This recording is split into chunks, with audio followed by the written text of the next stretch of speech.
আর ঈদ থাকবে না কেন? রাসূলুল্লাহ বিশ্বজুড়ে বলেছেন যে প্রতিটি জুমার দিন ঈমানদারের জন্য ঈদের দিন, আরাফাত হাজীদের জন্য ঈদের দিন। তাহলে আরাফা বছরে একবার আর শুক্রবার বছরে 52 বার, তাহলে 52টা ঈদ তো হিসাব মতো আমরা পাই। সেখানে ঈদ শব্দ উল্লেখ করা আছে।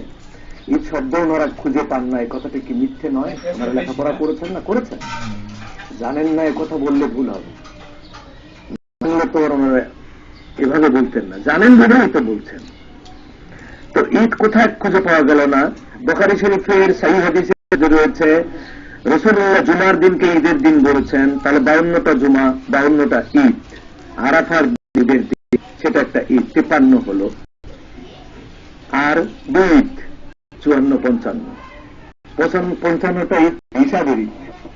এখন কোরআন শরীফে যে শব্দটা নাই ওটা মানবে না যদি বলে, তাহলে এক নম্বরে ওনারা নিজেরা কি খেয়াল করেছেন যে আমাদের কূপে আমরা পড়ে যাচ্ছি? ওনাদের গর্তে যেটা আমাদের খুঁড়েছেন সে গর্তে ওনারা পড়ে যাচ্ছেন, সে খবরটা কেন ওনারা রাখেন না? যদি বলে কোরআনের শব্দ নাই, হাদিসে নাই, সেটা করা যাবে না। আপনার এই যে ইলেকশন, ইসলামী দল করে ইলেকশন, কোরআন হাদিসে আছে, বের করে। কোরআন হাদিসে নমিনেশন চাওয়া জায়েজ আছে, নমিনেশন নেওয়া খলিফার জন্য, যিনি নেতা হবেন। আমি নেতা হব, আমাকে ভোট দাও, এ কথা ইসলামে জায়েজ নাই, তাকে ভোট দেওয়া যাবে না। আপনারা ভোট চাচ্ছেন কেন? এই ভোট কোথায় আছে কোরআন হাদিসে? ইলেকশন কোথায় আছে কোরআন হাদিসে? মাদ্রাসা করছেন কোথায় আছে কোরআন হাদিসে? মাদ্রাসা বের করেন। যারা দিচ্ছেন মাদ্রাসায় কোথায় আছে? কোথায় 5 কোটি টাকা দিচ্ছেন? কোথায় আছে? সওয়াবের নিয়তে দিচ্ছেন না? আমরা টঙ্গী ইজতেমায় যাচ্ছি, কোথায় আছে? 40 দিন চিল্লায় যেতে হবে, কোথায় আছে? কোরআন হাদিসে বের করেন তো একটা শব্দ। আপনারা মাহফিল করতেছেন, কোথায় আছে? ওই যে টেলিভিশনটায় বসে কথা বলতেছেন, ওটাও তো বেদাত। ওটা কোরআন শরীফে কোথায় আছে? একটা ফোন নিয়ে কথা বলি। আসসালামু আলাইকুম ওয়া রাহমাতুল্লাহি ওয়া বারাকাতুহু। আসসালামু আলাইকুম। ওয়া আলাইকুম সালাম ওয়া রাহমাতুল্লাহি ওয়া বারাকাতুহু। ভাইজান, আমি চাঁদপুর থেকে আব্দুল বারেক। আচ্ছা জি, বলুন ভাইজান। পীরের মুরিদ, এই পীরের মুরিদ হওয়ার কারণে অনেকে বলে পীরের দরবার যাওয়া ঠিক না, পীর বলতে কোনো কিছু নাই, আল্লাহ ছাড়া কোনো কিছু ইয়ে হবে না, পার পাওয়া যাবে না। এই দেশে যে বিভ্রান্তি ছড়াইতেছে আলেমুলামা সমাজ, কিছু কিছু আলেমুলামারা এগুলির ব্যাপারে আহলে সুন্নাত ওয়াল জামাত যারা আছেন তারা একটু কঠোর হইলে এই দেশে সত্য ইসলাম প্রচারিত। আচ্ছা, ধন্যবাদ।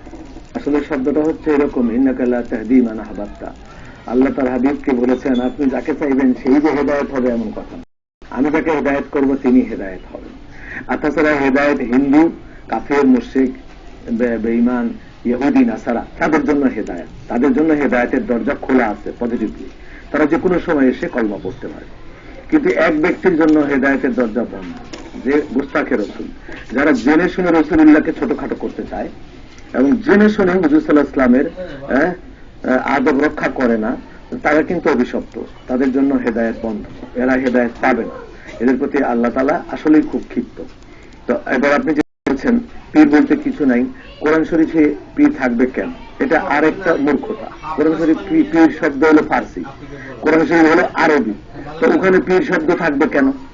হ্যাঁ, এখন পীর শব্দের আরবিটা কি? মুর্শেদ, গাইড, টিচার, তাকে মুর্শেদ বলে। পীর মানে কি? কিছু মানুষকে আল্লাহ তাআলার আধ্যাত্মিক শক্তি দিয়ে কিভাবে আল্লাহর কাছে পৌঁছানো যায় এই চেষ্টা তিনি করেন, এটাকে বলে। তো সুতরাং পীর ফার্সি শব্দ, যার বাংলা দ্বারা পথ প্রদর্শক, যার আরবি দ্বারা মুর্শেদ। আর কোরআন শরীফে মুর্শেদ শব্দ আছে, বরং আল্লাহ বলেছেন যে যার মুর্শেদ নাই, হক্কানি পীর নাই, সে গোমরা হবে। এবং হক্কানি পীর কোনো বিকল্প নাই, হক্কানি পীর লাগবেই, এছাড়া সাধারণ মানুষ বাঁচতে পারে না। আলেম ওলামার কথা ভিন্ন, সাধারণ মানুষের জন্য হক্কানি পীরের প্রয়োজন। শুধু আলেম হলে চলবে না, আলেম হতে পারে কিন্তু সে তার চরিত্র ঠিক নাও থাকতে পারে, কিন্তু ওলি হতে হবে। সেজন্য ওলি আল্লাহর সঙ্গী হওয়ার জন্য কোরআন শরীফে একাধিক জায়গায় আল্লাহ তাআলা বলেছেন পীর শব্দ মুর্শেদ কোরআনে আছে। ওনারা ওইটা কোনোদিন বলবে না, হক্কানি পীর ধরতেই হবে, এটার কোনো বিকল্প নাই। তবে পীর তন্ত্রের যারা দলবাজি, পীরবাজি, দরবারবাজি এবং পীরের মাধ্যমে, তরিকার মাধ্যমে যারা নিজেদের ফায়দা লুটে, নিজেদের আখের গুছায়, নিজেরা সম্পদশালী হয়, এটা যারা বিজনেস হিসেবে নিয়েছেন, ব্যবসা, শুধু তাদের কাছ থেকে বাঁচতে হবে, তাদের কাছে যাওয়া যাবে না, তাদের কাছে গেলে ঈমান থাকবে না। আর কথা বলি, আসসালামু আলাইকুম ওয়া রাহমাতুল্লাহি ওয়া বারাকাতুহু।